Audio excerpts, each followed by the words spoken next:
Good morning. I wanted to share with you a recent experience. I had talked with a friend about ambidextrous, being right and left-handed. And I mentioned that, I'm considered right-handed because I write with my right hand. And he pointed out that just because you write with one hand doesn't mean that's your dominant hand. And in the past, I have tried practicing writing with my left hand as well.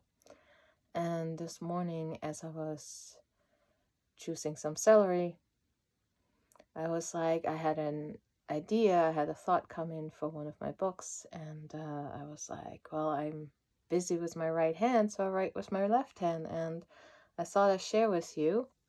So the top part is my left hand, and the bottom part, where my finger is my right hand. So you can definitely see the difference between the two writings. I have not practiced a lot with my left hand, maybe 5 pages worth in total. I remember sitting in class in high school and in the margin actually just writing the ABCs instead of doodling because I was bored at the time.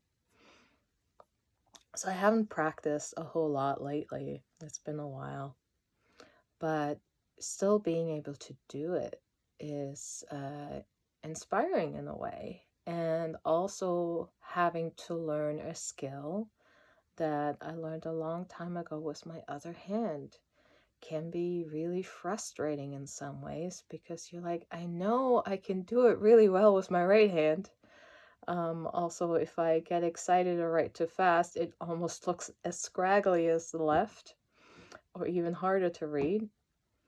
But this is where I have to remind myself that I didn't learn how to write with my right hand in a day or a week or even a month. It took, years of practice.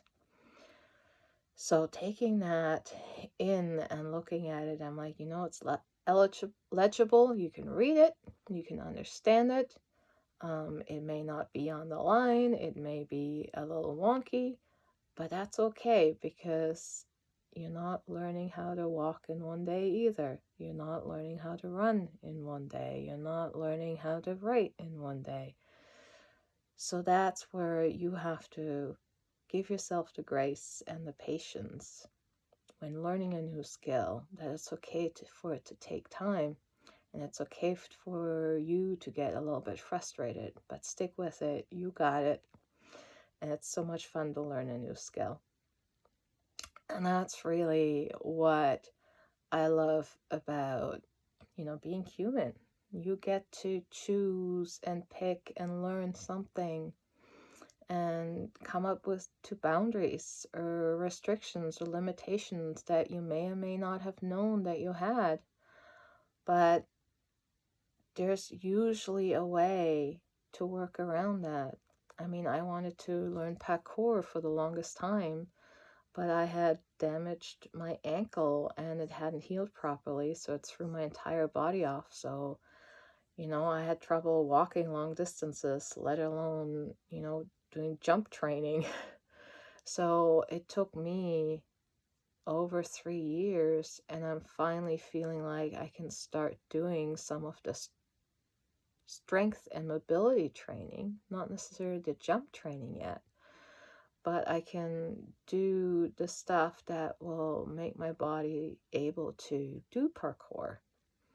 And that is a step further towards that direction.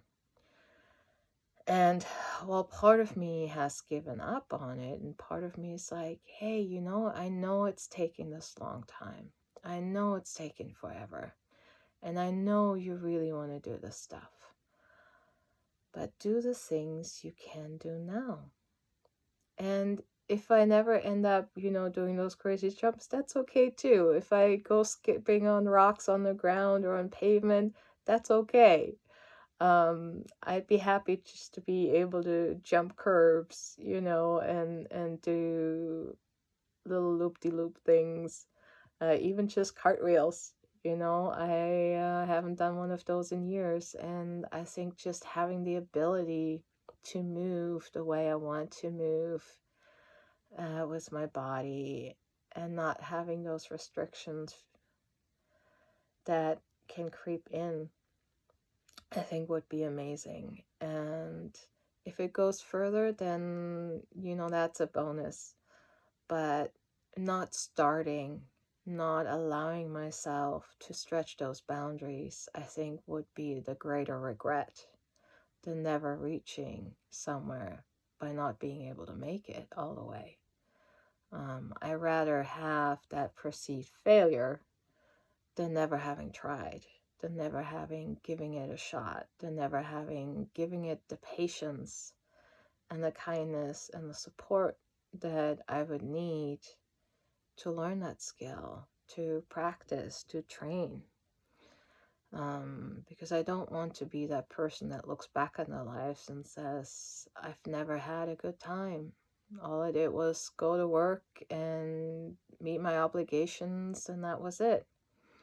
I want to embrace life and have experiences, good and bad, to know what it's like to be alive, to be in a body, to have those experiences. And we have those up and downs. I've been so excited about meeting a new friend and getting to have some playtime with them. And I was just like, oh, I don't even know if they have time. I want to play. It's just, I'm just excited at the possibility. And even that excitement makes you tired at the end of the day. And I'm like, okay, right now I don't want to play with anybody. But it's just such a fantastic experience to allow yourself to feel, to allow yourself to explore and experiment.